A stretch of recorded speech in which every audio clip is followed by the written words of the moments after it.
அமாவாசை சக்தி முழுமையாக வெளிப்படும் காலம். புராணங்களில் அமாவாசை என்பது உலக சக்திகள் ஒடுங்கும் நேரம், தீய சக்திகள் தலை தூக்கும் காலம். அதே நேரத்தில் காளி, அங்காளி போன்ற உக்கிர தேவிகளின் சக்தி முழுமையாக வெளிப்படும் தருணம். அதனால் அமாவாசை நாளில் அடி அங்காளம்மனின் உக்கிரம் குளிரச் செய்யவும் அவளது கருணை சக்தியை மக்களுக்கு வழங்கவும் ஊஞ்சல் வழிபாடு நடத்தப்படுகிறது.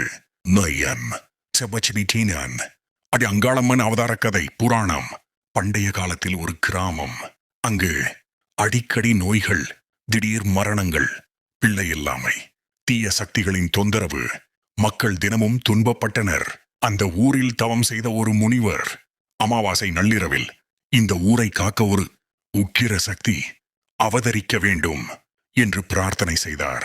அந்த தருணத்தில் முழு இருளில் சரோ சுடுகாட்டு சாம்பலில் இருந்து சிவபெருமானின் நெற்றியிலிருந்து அங்காளம்மன் தோன்றினாள்.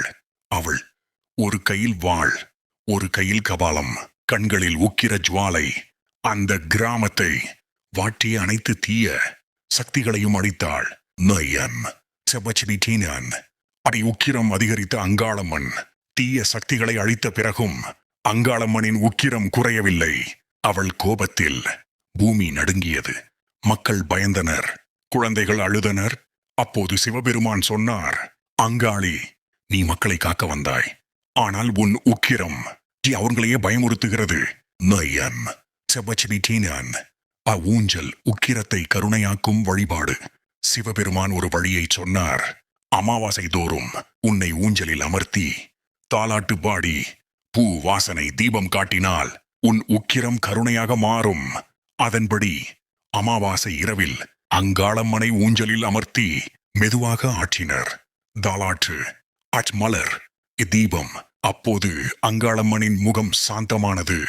அவள் சொன்னாள், என்னை இவ்வாறு மாதந்தோறும் அமாவாசையில் ஊஞ்சலில் ஆற்றினால் அந்த ஊர் துன்பம் காணாது. நயம் செபச்சிபிட்டீனன் ஏன் அமாவாசையில்தான் ஊஞ்சல்? புராண காரணங்கள். அமாவாசை அங்காளம்மன் அவதரித்த நாள். அமாவாசை பித்ரு பூத பிசாசு சக்திகள் அதிகம் நடமாடும் நாள். அந்த நாளில் அங்காளம்மன் உக்கிரமாக இருப்பாள். ஊஞ்சல், தாலாட்டு, தாய் உணர்வு, உக்கிரம், சாந்தம். அதனால் அமாவாசை தவிர வேறு நாளில் ஊஞ்சல் ஆற்றினால் பலன் முழுமை பெறாது என்று நம்பப்படுகிறது. நயம் செபச்சிபிட்டீனன் ஊஞ்சல் ஆற்றும் தத்துவ அர்த்தம். ஊஞ்சல் என்பது குழந்தைக்கு தாயாட்டுவது, துன்பத்தில் உள்ளவருக்கு ஆறுதல், தேவியின் உக்கிரத்தை குளிரச் செய்தல். அங்காளம்மன், நான் உக்கிரம் கொண்டவள்தான், ஆனால் என் பக்தர்களுக்கு நான் தாயே என்று உணர்த்தும் சடங்குதான் ஊஞ்சல். நயம் செபச்சிபிட்டீனன் மக்கள் நம்பிக்கை. அமாவாசை ஊஞ்சல் செய்தால் நோய் நீங்கும், குழந்தை பாக்கியம் கிடைக்கும், குடும்ப சாபம் தீரும், திடீர் மரணம் தடுக்கப்படும். அதனால் தான் இன்றும் பல கிராமங்களில் அங்காளம்மனை மாதந்தோறும் அமாவாசையில் மட்டும் ஊஞ்சலில் ஆற்றுகிறார்கள்.